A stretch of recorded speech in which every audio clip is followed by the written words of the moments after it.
আসসালামু আলাইকুম। প্রিয় দর্শক, অন্য মঞ্চের আলাপচারিতায় আপনাদের সকলকে আমন্ত্রণ জানাচ্ছি। সুপ্রিয় দর্শক শ্রোতা মণ্ডলী, এই মুহূর্তে আপনারা আমাকে যে যেখান থেকে দেখছেন এবং পরবর্তীতে যে যেখান থেকে দেখবেন, আপনাদের সকলকে জানাই আমার আন্তরিক অভিনন্দন এবং শুভেচ্ছা যা আমার কথা শোনার জন্য।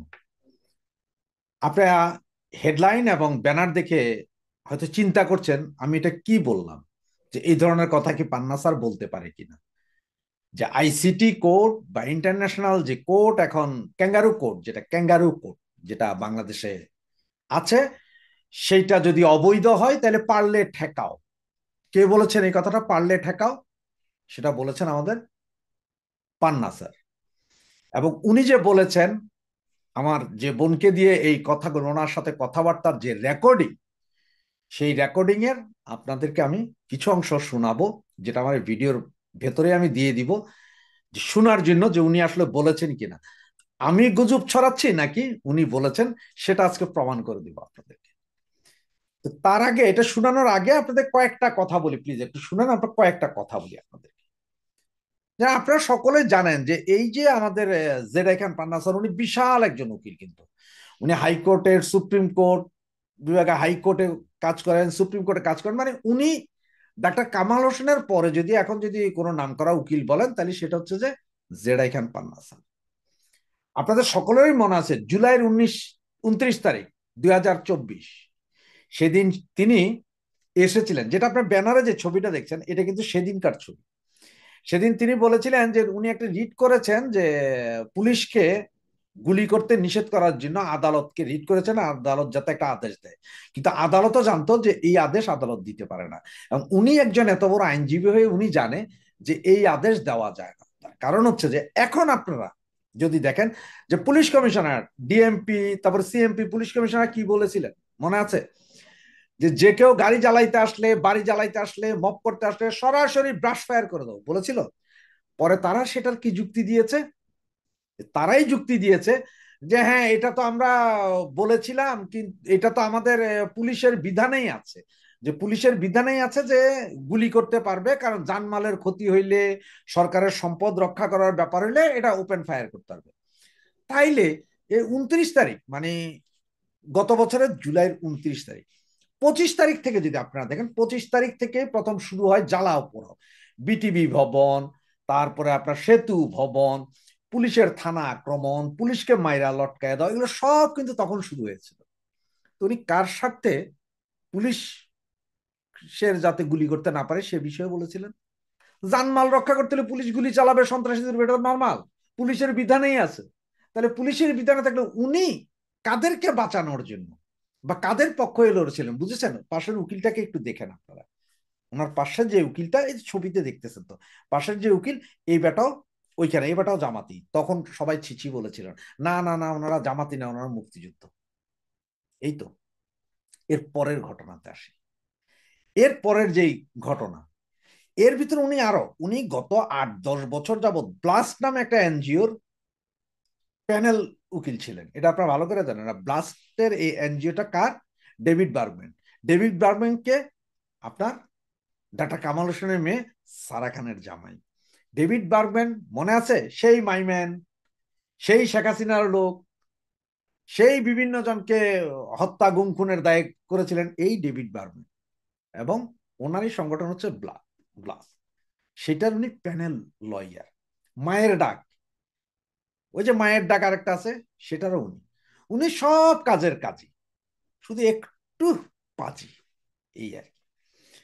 এরপরে দেখেন আপনারা আবার, এগুলো আমি গতকালকের যে ভিডিও সেখানে বলেছিলাম, আপনারা 15 আগস্ট কি করেছেন, উনি 12ই আগস্ট কি করেছেন, এগুলো সব আপনাদের বলেছিলাম।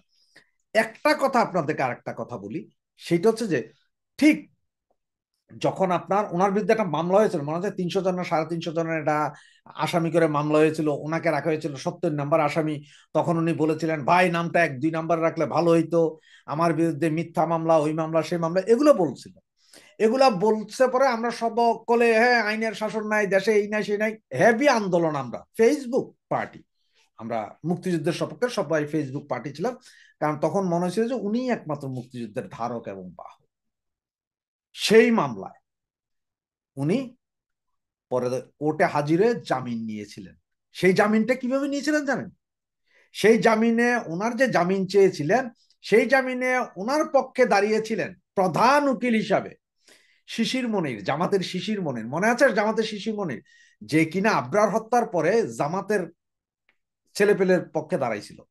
সেই শিশির মনির হচ্ছে যে ওনার তখন প্রথম উকিল। কেন উনি আর কোনো উকিল পান নাই? উনি নিজে আসামি, ঠিক আছে, উনি চালাইতে পারবেন না, উনি তো একটা অ্যাসোসিয়েট ফার্ম চালান, উকিল ফার্ম চালান, সেখানে ওনার অনেক জুনিয়র লয়ে আছে, তারা দাঁড়াইলো তো যেত। সেটা না করে উনি কি করলেন? শিশির মনিরকে আনলেন। এখন শিশির মনিরকে আইনা উনি সেই কোর্ট থেকে জামিন নিলেন। এরপরের কাহিনী আবার জানেন আপনি, ওই যে আপনার 12ই আগস্ট তিনি আইনজীবী হতে চেয়েছিলেন। কার আইনজীবী? শেখ হাসিনার আইনজীবী। গত 12ই আগস্ট শেখ হাসিনার আইনজীবী হিসেবে উনি চেয়েছিলেন, কিন্তু তার এই প্রস্তাব নিয়ে গিয়েছিল কে? নাজনীন হাসান, যিনি কিনা জিয়াউল হাসান, সেনাবাহিনীর এক মেজর জিয়াউল হাসানের বোন। সে গিয়েছিলেন ওনার প্রস্তাব নিয়ে যে জেডা খান পান্না স্যার উনি শেখ হাসিনার আইনজীবী হতে চান। যে জিয়াউল হাসান কিন্তু এখন জেলে, গুম হত্যা এগুলোর কারণে উনি জেলে। সে নাজদিনকে নিয়ে গিয়েছিলেন। এবং আপনারা সবাই জানেন যে 28শে মার্চ ওই যে মঞ্চ 71-এর যে প্রোগ্রাম, সেই প্রোগ্রামে যে যেখানে যে আপনার আমাদের আরেক পান্না, মঞ্জুর আলম পান্না, তারপরে লতিফ সিদ্দিকী সহ প্রায় 16 জন ধরা খাইলেন। তার মধ্যে 2 জন মাত্র জামিন পেয়ে আছেন। এখনো আরো 15 জন সিনিয়র সিটিজেন যাদের বয়স 84 থেকে 90-এর ভেতরে, এরা সবাই এখনো জেল খাটছেন। তাদের ব্যাপারে কিন্তু মুখে কুলু পেটে বসে রয়েছেন, কোনো কথা নেই। এই সেই জেডাই খান পান্না। তো চলেন একটু ভিডিওটা শুনি যে উনি কিভাবে বলছেন আমাদেরকে যে পারলে ঠেকাও, আইসিটি যদি অবৈধ হয় পারলে ঠেকাও। শুনেন ভিডিওটা। আপনি যে বললেন যে শেখ হাসিনা অশোক হাসিনার পক্ষে আপনি দাঁড়িয়েছেন, আপনাকে তো কেউ নিয়োগ দেয় নাই। এখন আপনি নিয়োগ ছাড়া যে নিজের ব্যক্তিগতভাবে মানবিক দৃষ্টিতে কাজটা করছেন, আপনি তো অবৈধ কোর্টটাকে মানে বৈধতা ঘোষণা দেওয়াচ্ছেন, মানে ভাবে আড়ালে, মানে এক দৃষ্টিতে এটা তো বৈধতা পাচ্ছে। ওকে ঠেকাও, আমি কি আমরা কিভাবে ঠেকাবো? আপনারা যদি গিয়ে এটাকে বৈধ করেন, একটা অবৈধ সরকারকে বৈধতা দেন, আমাদের তো এখানে শক্তি নাই।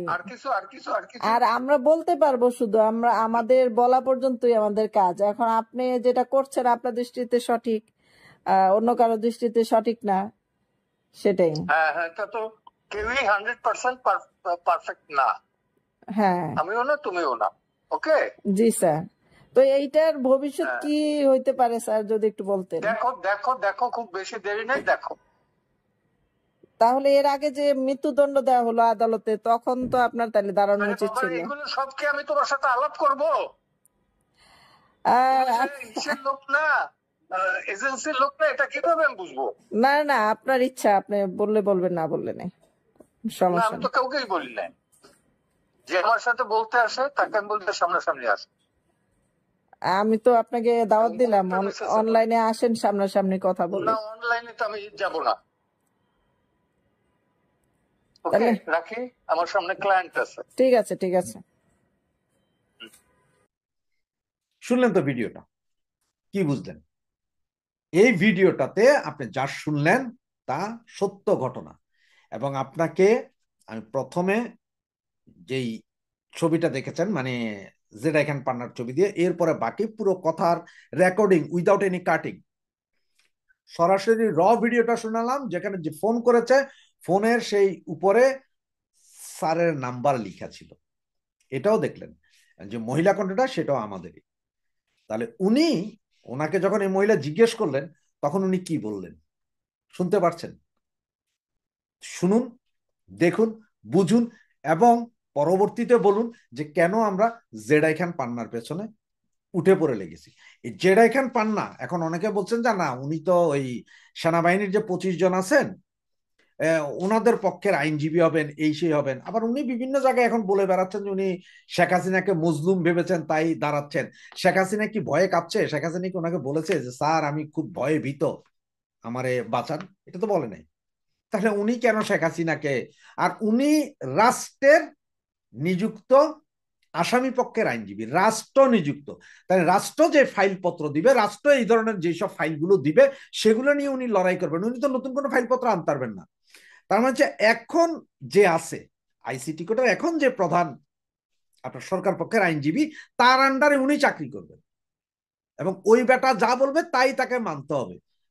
স্যার কি যা বলতে পারবেন যে আমি কোরআনে শপথ করিয়া বলিতেছি যে যাহা বলিব মিথ্যা বলিব, মিথ্যা সত্য বই মিথ্যা বলিব না, 1 ইঞ্চিও মিথ্যা বলিব না, আপনার এই আইসিটি কোড ভুয়া, এটা বলবেন? আপনাদের এই আইন ভুয়া, আপনারা যে বিচার করেছেন সেটা ভুয়া, আপনারা যেভাবে ফাঁসি দিয়েছেন এগুলা আইনের দায়রায় পড়ে না, এই কথা কি উনি বলতে পারবেন?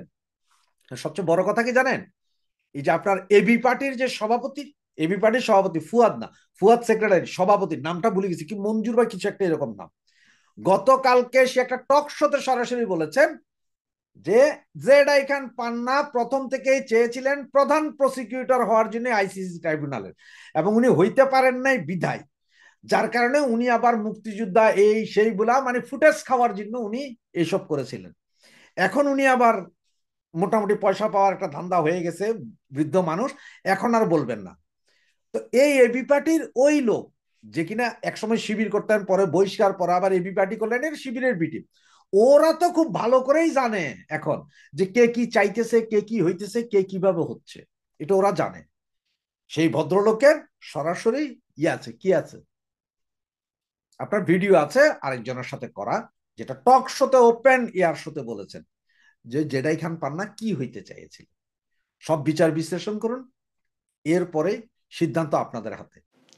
আন্তর্জাতিক অপরাধ ট্রাইব্যুনাল বা আইসিটি নামটা শুনলে মনে হয় গম্ভীর একটা জায়গা, যেখানে মানবতা বিরোধী অপরাধের বিচার হয়। তবে এরই মধ্যে বাংলাদেশের সাবেক প্রধানমন্ত্রী শেখ হাসিনাকে ফাঁসির দণ্ড দেওয়ার পর আন্তর্জাতিক মানবাধিকার সংস্থাগুলোর পক্ষ থেকে আন্তর্জাতিক অপরাধ ট্রাইব্যুনালের বিচার প্রক্রিয়া ও ন্যায় বিচার পাওয়া নিয়ে ব্যাপক প্রশ্ন তোলা হয়েছে।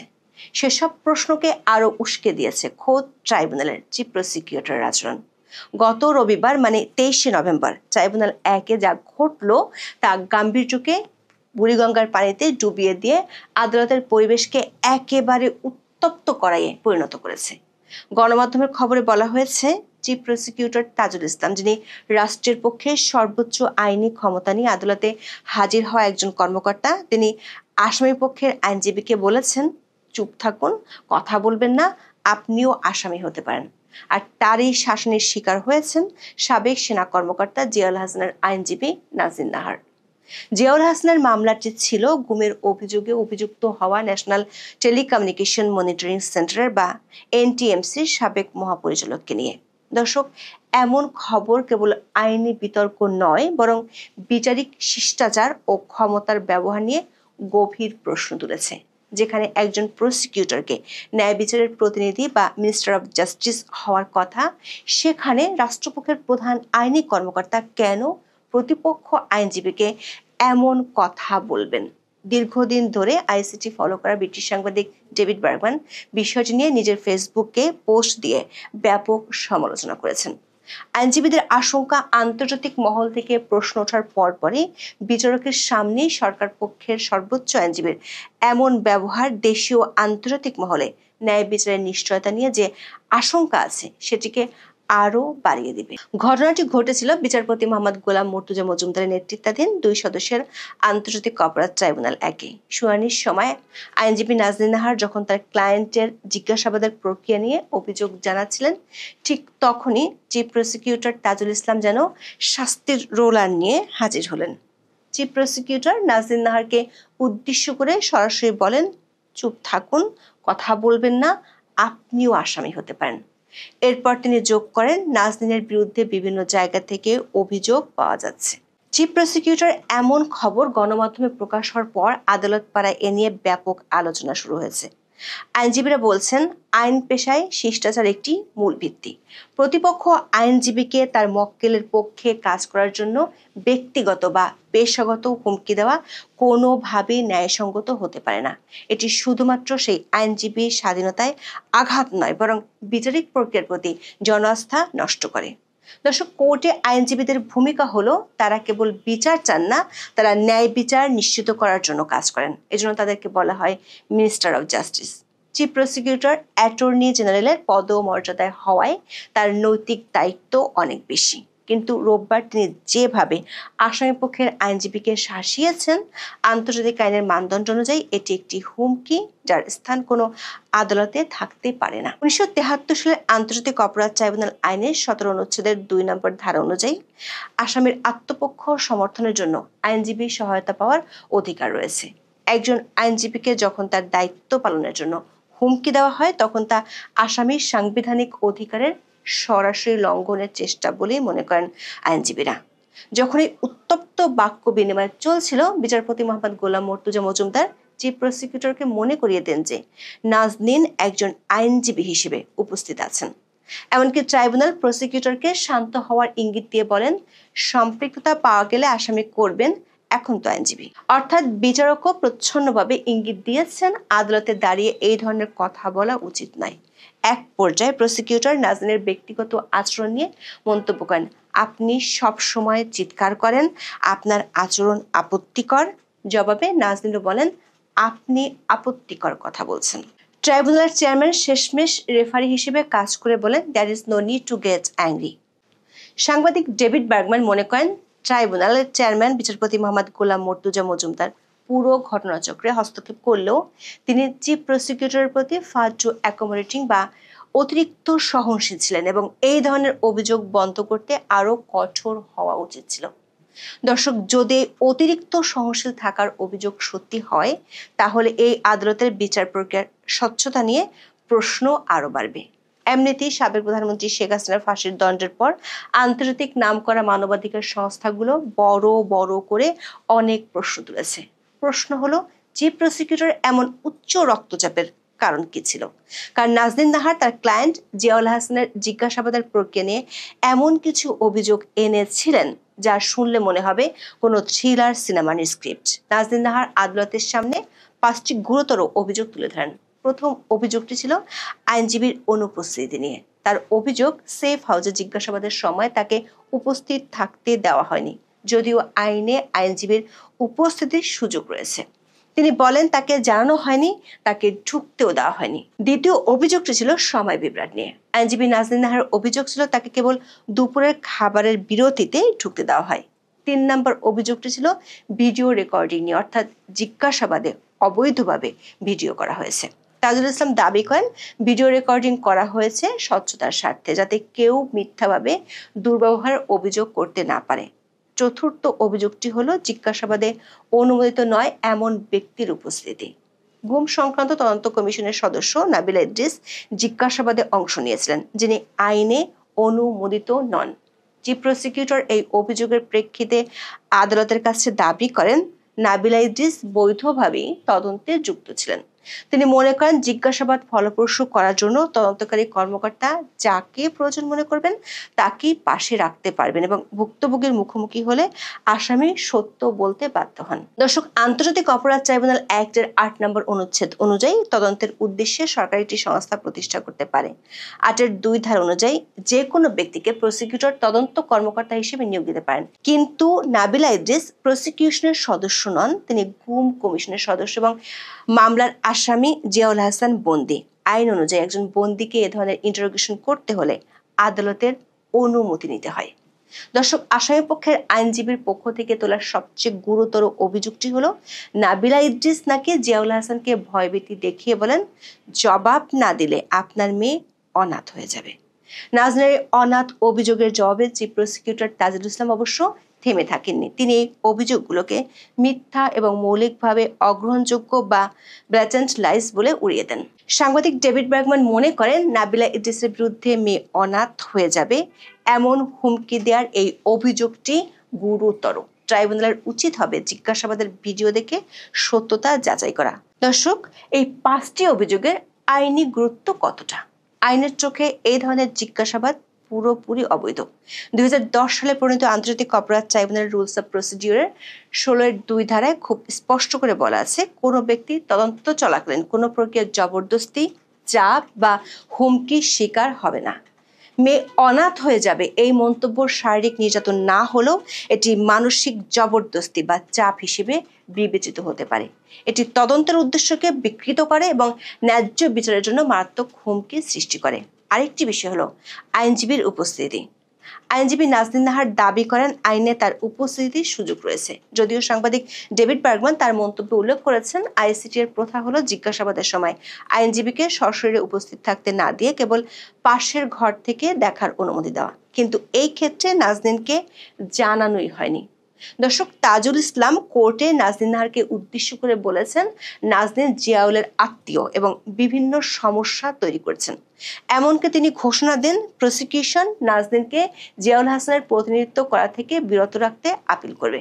কিন্তু এই বাকবিতণ্ডার মধ্যে সবচেয়ে বিস্ফোরক যে মন্তব্যটি চিফ প্রসিকিউটর করেন তা হলো, তিনি দাবি করেন জিয়াউল হাসান প্রায় 1000 মানুষকে হত্যা করেছে একাই এবং পেট কেটে বুড়িগঙ্গায় লাশ ফেলে দিয়েছে। একটি দুটি নয়, 1000টি হত্যাকাণ্ড। আপনার মনে হতে পারে প্রসিকিউটর যেন আদালতে মামলায় তথ্য দিচ্ছে না, বরং একটা উচ্চ বাজেটের অ্যাকশন মুভির প্লট শোনাচ্ছিলেন। এই ধরনের বিশাল দাবি আদালত চলাকালীন করা কতটা আইনসম্মত?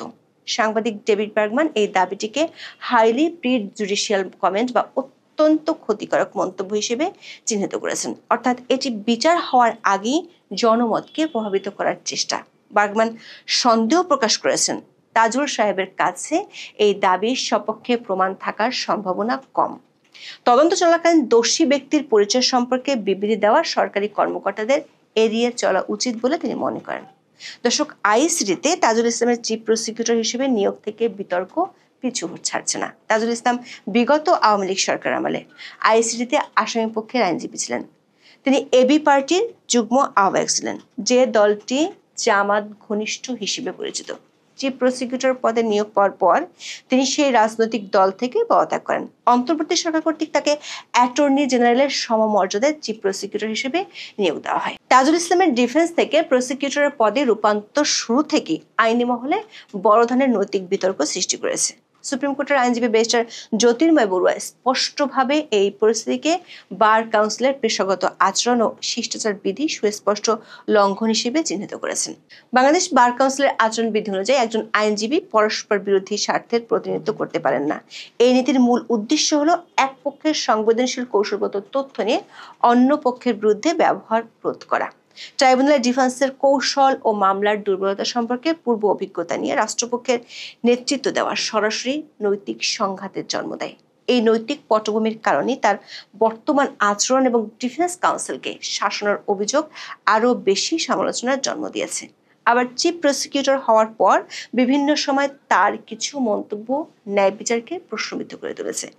গত 30 আগস্ট একটি গোল টেবিল বৈঠকে তাজুল ইসলাম বলেন, আগামী নির্বাচনে নির্বাচিত সরকার যদি এই বিচার প্রক্রিয়া এগিয়ে না নিয়ে যায়, সেই আশঙ্কায় তাদের বিচার তাড়াহুড়ো করে শেষ করতে হচ্ছে। তিনি আশঙ্কা প্রকাশ করেন যে এই হ্রাস বা তাড়াহুড়োর কারণে কাজে হয়তো খুঁত থেকে যাওয়ার আশঙ্কা আছে। দর্শক, আইনগত দিক থেকে এটি অত্যন্ত গুরুতর বিষয়। মানবতা বিরোধী অপরাধের মতো গুরুতর মামলায় ডিউ প্রসেস বা যথাযথ প্রক্রিয়া অনুসরণ করা আন্তর্জাতিক ন্যায় বিচারের মৌলিক নীতি। যখন প্রসিকিউশনের সর্বোচ্চ কর্মকর্তা নিজেই বলেন বিচার একটি রাজনৈতিক সময়সীমার অধীন হয়ে ত্রুটিপূর্ণ হতে পারে, তখন এটি ট্রাইব্যুনালের স্বাধীনতা ও নিরপেক্ষতা নিয়ে আন্তর্জাতিক মহলে গুরুতর প্রশ্ন সৃষ্টি করে। সেটি হয়েছেও শেখ হাসিনার বিরুদ্ধে ফাঁসির রায় ঘোষণার পর। অ্যামনেস্টি ইন্টারন্যাশনাল, হিউম্যান রাইটস ওয়াচের মতো আন্তর্জাতিক প্রতিষ্ঠানগুলো এই আদালতের বিচার প্রক্রিয়া নিয়ে প্রশ্ন তুলেছে। দর্শক, আইসিটির এই পুরো ঘটনাটা অনেকটা এমন যেন একটি গম্ভীর সিম্ফনি অর্কেস্ট্রা চলছে, যেখানে সবাই সুর মেলাতে ব্যস্ত। হঠাৎ করে চিফ প্রসিকিউটর এসে তার বেহালাকে লাঠির মতো ব্যবহার করে আসামিপক্ষের আইনজীবীকে শাসাচ্ছেন। এতে সুরও নষ্ট হলো আর বিচারের মর্যাদা হলো ভুলণ্ঠিত। যখন চিফ প্রসিকিউটরের মতো একজন প্রধান কর্মকর্তা ডিফেন্স কাউন্সিলকে হুমকি দেন, তখন ডেভিড বার্গম্যানের মতো পর্যবেক্ষকের মাধ্যমে এই ঘটনা আন্তর্জাতিকভাবে প্রচারিত হয়। এটি বিশ্বজুড়ে বার্তা দেয় যে আইনের কঠোরতা থাকা সত্ত্বেও ট্রাইব্যুনাল তার নিজস্ব উচ্চপদস্থ কর্মকর্তাদের কাছ থেকে পেশাগত জবাবদিহিতা নিশ্চিত করতে পারছে না। ফলে বাংলাদেশের মানবতা বিরোধী অপরাধের বিচার প্রক্রিয়া সামগ্রিক গ্রহণযোগ্যতা আন্তর্জাতিকভাবে আরো একবার চাপের মুখে পড়ল এবং এর বৈধতা নিয়ে নতুন করে বিতর্ক সৃষ্টি হলো। এখন এ পর্যন্ত। আসসালামু আলাইকুম দর্শক। প্রফেসর আলী রিয়াজ এই সরকারের সময়ে এত আলোচিত নাম এবং অনেক ক্ষেত্রেই বিতর্কিত এই আলী রিয়াজ, তাকে ঐকমত্য কমিশনের প্রধান করার আগে কেউ জানতো না। ঐকমত্য কমিশনের সহসভাপতি হলেন তিনি, প্রধান ডক্টর মোহাম্মদ ইউনূস, এবং এতই বিশ্বস্ত যে ঐকমত্য কমিশন বাংলাদেশের সবচেয়ে অনৈক্যের কাজটা সফলভাবে করার পরে আলী রিয়াজ, তিনি বলতে পারেন প্রমোশন পেয়ে তিনি প্রফেসর ইউনূসের বিশেষ সহকারী হয়ে দায়িত্ব পালন করছেন। কি দায়িত্ব পালন করছেন? ওনার পলিটিক্যাল উইংয়ে বাংলাদেশের স্বনামধন্য একজন সাংবাদিক মনির হায়দার, তিনি আছেন দীর্ঘ সময় ধরে এবং ঐকমত্য কমিশনও ছিলেন। এরপরও আলী রিয়াজকে কোথাও একোমেট করতে হবে কেন? বাংলাদেশের সংবিধান বিশেষজ্ঞ স্বাধীন মালিক, সেই স্বাধীন মালিককে বাদ দেওয়া হয়েছিল শুরুতেই, তাকে পছন্দ হয়নি। নিরপেক্ষ মানুষ তাদের পছন্দ না, তাদের একপাক্ষিক হতে হবে, তাদের পক্ষে হতে হবে। তাদের কিন্তু আলাদা পক্ষ আছে, ডক্টর ইউনূসের আলাদা উইং, আলাদা পক্ষ আছে, সেই পক্ষ হতে হবে। প্রফেসর আলী রিয়াজকে, তিনি রাজনীতি নিয়ে পড়াশোনা করেছেন, বাট স্টাডি করেছেন তিনি সমস্ত কিছু আমেরিকা বেস। আর একটা সময় তিনি প্রোগ্রেসিভ মাইন্ডের পলিটিক্স ছিলেন। ওই যে বাম পোষলে কি হয়, একটা কথা আছে না, বাম পোষলে নষ্ট হয়ে কি দুর্গন্ধ ছড়ায়। আচ্ছা, তারপর তার যে ফিল্ড, সেই ফিল্ডের বাইরে বাংলাদেশের সংবিধান নিয়ে তার কোনো বিশেষ পড়াশোনা নেই। তিনি আইনের লোক না, তিনি অ্যাডভোকেট না, তিনি ব্যারিস্টার না।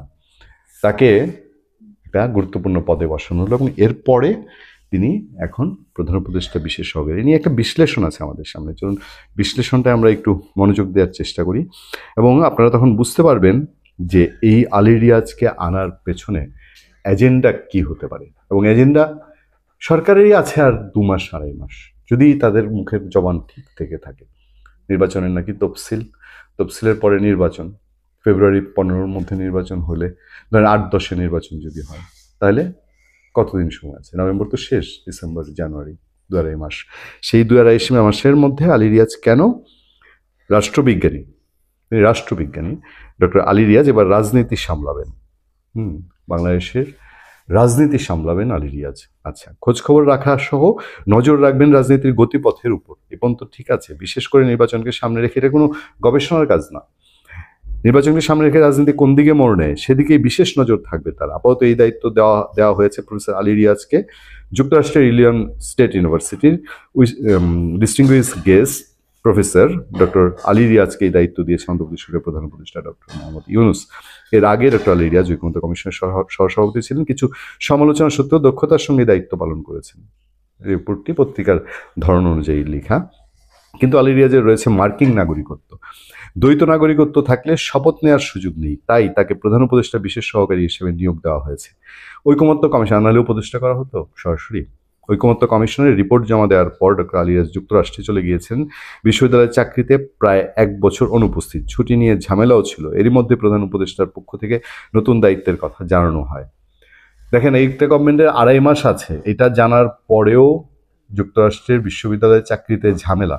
কত বড় দেশপ্রেমিক! হ্যাঁ, তিনি তারপরেও তাকে এই প্রস্তাব দেওয়া হয়। পরে তিনি বিশ্ববিদ্যালয়ে 1 সেমিস্টার সময়কাল অনুপস্থিত থাকবেন, এই সিদ্ধান্ত জানানোর পর তার ছুটি মঞ্জুর হয়। কত লোভনীয় চাকরি! যুক্তরাষ্ট্রের বিশ্ববিদ্যালয় থেকে চাকরির 1 সেমিস্টার বাদ গিয়ে তিনি বাংলাদেশে থাকবেন। ওদিকে উপদেষ্টা পরিষদকে একটা ছোটখাটো পরিবর্তন হতে পারে, 2 জন উপদেষ্টা পদত্যাগ করতে পারেন। মাহফুজ আলম, আসিফ মোহাম্মদ সজীব ভুঁইয়া নির্বাচন করবেন এমনটাই শোনা আছে, যদিও তারা এখন পর্যন্ত অন্তর্বর্তী সরকার এই ব্যাপারে স্পষ্টভাবে কিছু বলেননি। এই 2 জন ছাড়া পরিবর্তনের সম্ভাবনার কথা সংশ্লিষ্ট একাধিক সূত্র জানিয়েছে। কেন হাসলাম জানেন? হাসলাম হচ্ছে এই 2 উপদেষ্টা নির্বাচন করবেন, এটা এখন জলবত্তরলম, সবাই জানে তারা নির্বাচন করবেন। নির্বাচনের জন্য তারা বহু আগে থেকে মুখিয়ে আছে, কারণ আপনার তো খুব সাংঘাতিক, মানে গদির মোহ, গদির খুশি, গদির আনন্দ, গদির সুবিধা, সেটা খুব সাংঘাতিক বড় মাপের। এটা ছাড়া খুব মুশকিল। এবং এই গত কয়েকদিন ধরে তারা যে মধু খেয়েছেন, এই মধু আসলে একটা অনেক বড় মধু। ধরেন আলী রিয়াজের মতন মানুষও এই মধুর চোটে যুক্তরাষ্ট্রের বিশ্ববিদ্যালয়ের চাকরি থামায়া দিয়ে, বিরতি দিয়ে তিনি বাংলাদেশে চলে এসেছেন। এবার রাজনীতি দেখবেন আলী রিয়াজ, রাজনীতি কি দেখবেন? বাংলাদেশে সব দল মত আলী রিয়াজকে মেনে নেয়নি, বা সব দল মত আলী রিয়াজের সাথে ঐকমত্য না। আলী রিয়াজ একটা পোর্শনের দেশের 50% যদি বলি, আমি বাড়িয়ে বলা হবে না কমিয়ে বলা হবে কে জানে, একটা পোর্শনের সঙ্গে কিছুদিন মিটিং করেছেন, এবং এই পোর্শনের মধ্যে অর্ধেকের চেয়ে বড় একটা অংশ বিএনপি সহ যদি বলি, তিনি যে ঐকমত্য কমিশন নিয়ে কাজ করেছেন তার সাথে ঐকমত্যে নাই। সেই দলটি বলছে যে ঐকমত্যের আলাপ হয়েছিল আর আলী রিয়াজ যে প্রস্তাব দিয়েছেন সেই প্রস্তাবের সাথে ঐকমত্যের আলাপের কোনো মিলঝিল নেই। সব আলী রিয়াজ তার মতো করে তারপর একটা কিছু এই সরকারকে জমা দিয়েছে, সরকার সেদিকে আগাচ্ছে একটু কাটছাট করে, একটু নিজেদের মতন বুঝে শুনে। এই হচ্ছে আলটিমেটলি আলী রিয়াজের কৃতজ্ঞতা, মানে আলী রিয়াজের পাওয়া এবং তার পুরস্কার। এই পুরস্কারে আগামী দিনে কি খেলা বাকি রেখেছেন, ওই যে একটা ভিডিও কাটছাট হয়েছিল না, যে বদিউল আলম মজুমদার সুজনের, তিনি সালাউদ্দিন সাহেবকে, বিএনপি স্থায়ী কমিটির সদস্য সালাউদ্দিন আহমেদকে বলছেন কি দেখছেন, দেখার আরো বাকি আছে। অ্যাডভোকেট ফজলুর রহমান একটা গল্প ছিল, মনে আছে আপনাদের, মাথার খুলির গল্প, যে একটা খুলি পড়েছিল, তারপরে সেই খুলিও বলে যে যা হয়েছে আরো দেখা বাকি আছে, আরো বাকি রয়ে গেছে, সেরকম আর কি। ভালো থাকবেন, সুস্থ